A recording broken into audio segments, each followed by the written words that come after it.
वचन है वो है उत्पत्ति, उसका 12 अध्याय और 1 से 3 वचन। उत्पत्ति 12 अध्याय उसका 1 से 3 वचन। यहोवा ने अब्राहम से कहा, अपने देश और अपने कुटुंबियों और अपने पिता के घर को छोड़कर उस देश में चला जा जो मैं तुझे दिखाऊंगा, और मैं तुझसे एक बड़ी जाति बनाऊंगा और तुझे आशीष दूंगा और तेरा नाम महान करूंगा, और तू आशीष का मूल होगा। जो तुझे आशीर्वाद दे उन्हें मैं आशीष दूंगा, और जो तुझे कोसे उसे मैं शाप दूंगा, और भूमंडल के सारे कुल तेरे द्वारा आशीष पाएंगे। आमीन।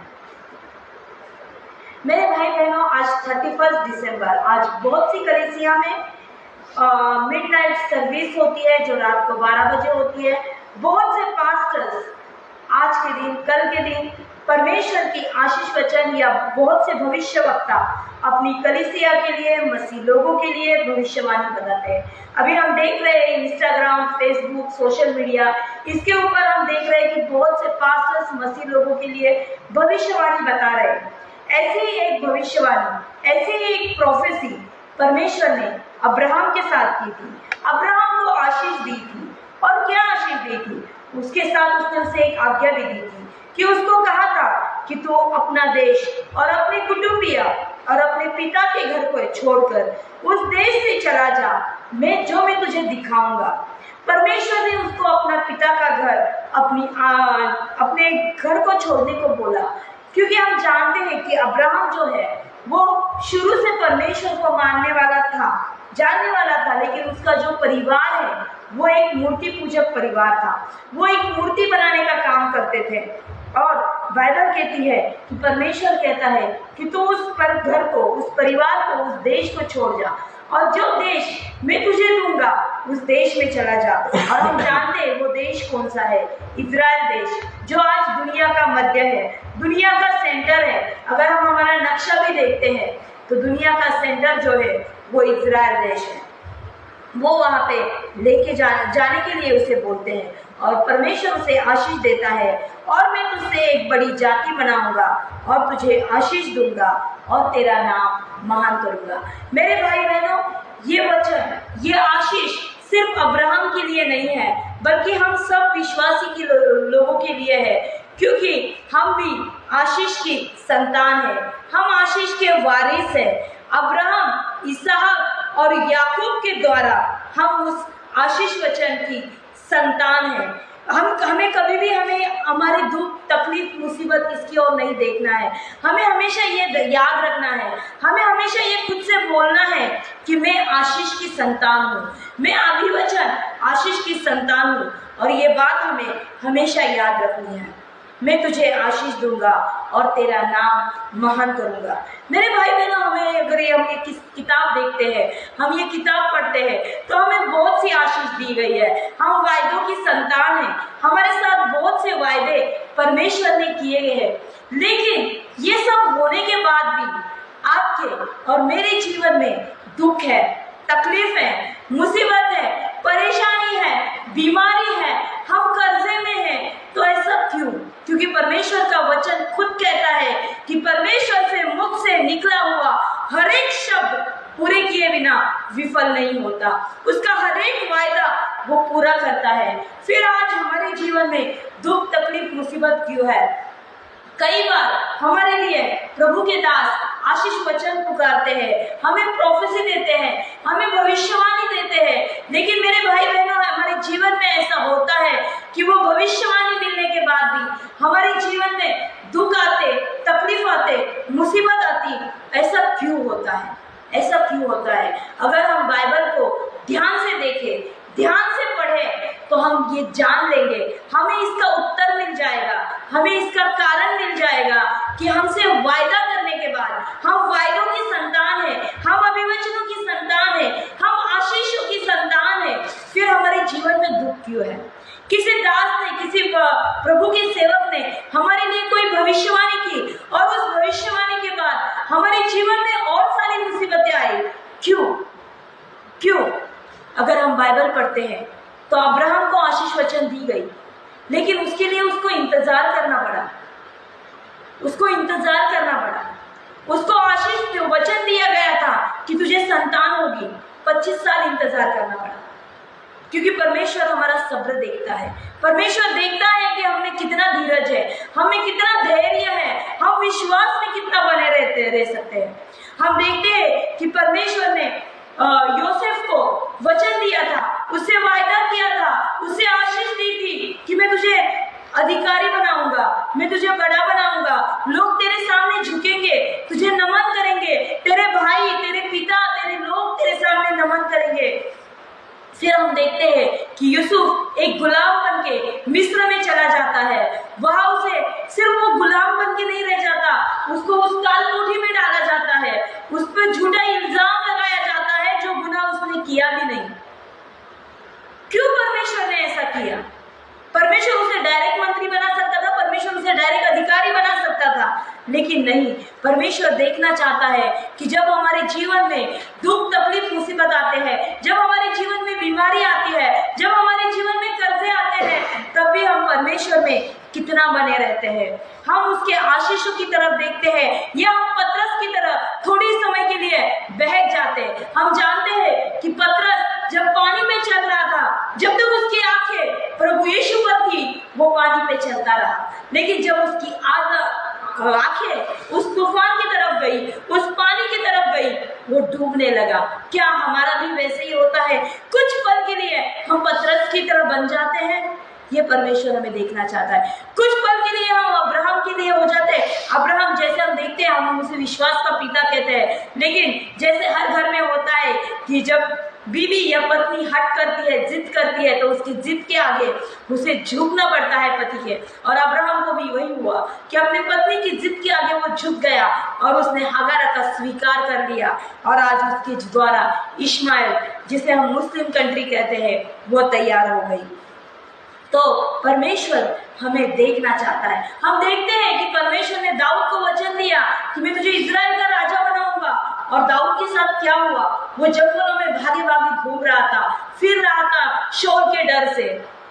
परमेश्वर उसे डायरेक्ट राजा भी बना सकता था, लेकिन परमेश्वर ने ऐसा नहीं किया। मेरे भाई बहनों, अगर परमेश्वर ने आपसे और मुझे कुछ वादा किया है, कुछ आशीष वचन दिया है, कुछ भविष्यवाणी हमारे जीवन में की है, और हमारे जीवन में दुख है, तकलीफ है, मुसीबत है, तो ये जान लो, ये ध्यान रखो कि परमेश्वर आपको जांच रहा है, परमेश्वर आपको परख रहा है कि आप उसके साथ विश्वास में कितना बने रहते हैं। हम देखते हैं जब अब्राहम उस देश को जा रहा था, तो अब्राहम के जीवन में भी मुसीबतें आई होगी, तकलीफ आई होंगी, संकट आए होंगे, लेकिन वो बड़े विश्वास के साथ अपना पूरा घर, अपना पूरा परिवार, अपनी पूरी प्रॉपर्टी, पूरी संपत्ति, सब कुछ उसने छोड़ दिया और वो परमेश्वर के पीछे चला गया। क्या आज हम भी ऐसा करते हैं या हम पीछे हटते हैं? ये परमेश्वर देखना चाहता है। परमेश्वर उसे आशीष देता है कि मैं तेरा नाम महान करूंगा और तू आशीषों का मूल होगा। आज परमेश्वर और आपसे, मुझसे यही कहता है कि मैं तुम्हें महान करूंगा, तुम औरों के लिए आशीषों का कारण बनेंगे। हम कैसे औरों के लिए आशीषों का कारण बन सकते हैं? हम अपने देने के द्वारा औरों के लिए आशीषों का कारण बन सकते हैं। हम अपने प्रार्थना दुआ के द्वारा लोगों के लिए आशीषों का कारण बन सकते हैं। और वो कहता है कि जो तुझे आशीर्वाद दे उन्हें मैं आशीष दूंगा, और जो तुझे कोसे उन्हें मैं शाप दूंगा। परमेश्वर कहता है हम उसकी प्रजा है। वो कहता है कि हम उसकी आग की पुतली है। जो हमें छूता है वो परमेश्वर को छूता है। और यहाँ पे परमेश्वर हमसे कहता है कि जो हमें आशीष देगा वो खुद आशीषित होगा, जो हमारे लिए दुआ प्रार्थना करेगा वो खुद आशीषित होगा, लेकिन जो हमें श्राप दे वो खुद श्रापित होगा। ये परमेश्वर ने वादा किया है आपसे और मुझे। और परमेश्वर कहता है कि भूमंडल के सारे कुल तेरे द्वारा आशीष पाएंगे। कैसे? क्योंकि हम विश्वास के द्वारा अब्राहम, इसहाक और याकूब की संतान है। मैंने एक पास्टर से, एक ब्रदर से पूछा था कि क्या हम अब्राहम के आशीष के वारिस है?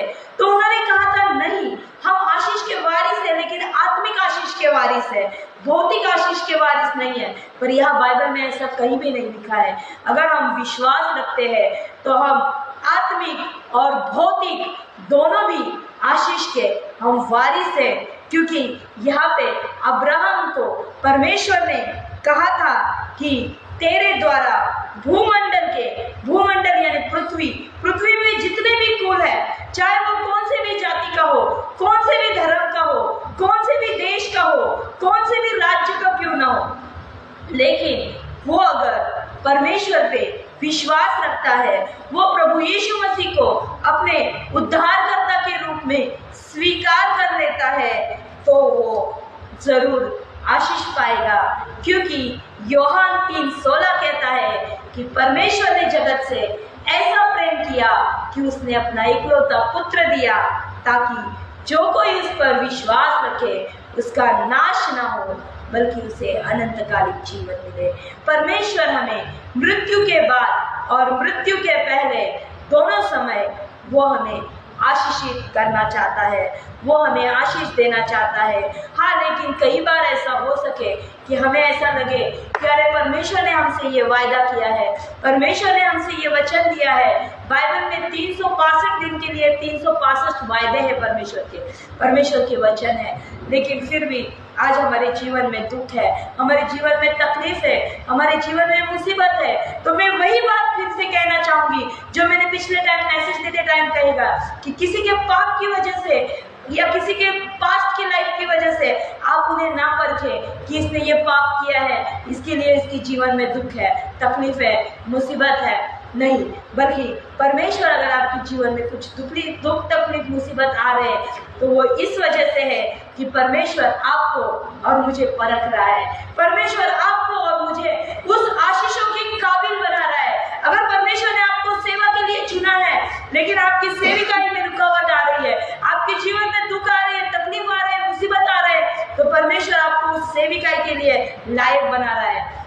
और हमेशा स्मरण रखें, जो पौल का जूनियर था सिल्वा, वो अगर हम बाइबल में पढ़ते हैं तो वो पहले से उस यरूशलेम में उस मंदिर में काम करने वाला, उसके यीशु मसीह के भाइयों के साथ बैठने वाला एक अधिकारी था।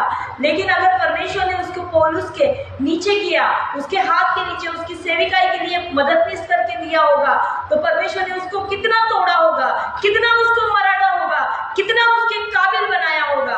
अगर परमेश्वर आपके जीवन में कोई दुख तकलीफ मुसीबत दे रहा है तो वो इसलिए नहीं कि आप पापी हैं, या इसलिए नहीं कि आपने कुछ गुनाह किया है, बल्कि वो इसलिए है कि परमेश्वर आपको परख रहा है, वो आपको तोड़ रहा है, वो आपको मरोड़ रहा है, औरों के लिए आप आशीषों का कारण बने, इसके काबिल वो आपको बना रहा है। क्योंकि हम जानते हैं हम कोई भी इस काबिल नहीं है कि हम परमेश्वर की संतान कहने जाए, हम कोई भी इस काबिल नहीं है कि हम उसकी सेविकाई के लिए खड़ा करें या उसके सामने खड़ा किए। अगर प्रभु आज अगर न्याय करने के लिए खड़ा होकर जाए तो हम सब के सब नरक चल जाएंगे, लेकिन ये उसकी दया है, उसका अनुग्रह है कि उसने हमें अपने काबिल बनाया है, अब क्योंकि उसने हमें अपने स्वरूप में बनाया है, अपने हाथों से रचाया है, और इसीलिए उसने हमें हर एक आशीष दी है कि वो हमें आशीषित करना चाहता है। मेरे भाई बहनों, हम आशीषों की संतान है, हम वायदों की संतान है।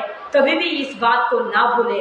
जब भी आपके जीवन में दुख आए, तकलीफ आए, मुसीबत आए, जब आपको शैतान ये जताना चाहे कि तू पापी है, परमेश्वर तुझे आशीषित नहीं करने वाला, तू इसी दुख में रहेगा, तू इसी संकट में रहेगा, तो उसी मुसीबत में रहेगा, तो उसको ये बोलो, उसको ये जताओ कि नहीं, मैं आशीषित की संतान हूँ, मैं वायदों की संतान हूँ, मैं अभिवचनों की संतान हूँ। परमेश्वर ने मेरे सिर पे तेल मला है और उसने मुझे अभिषेक किया है।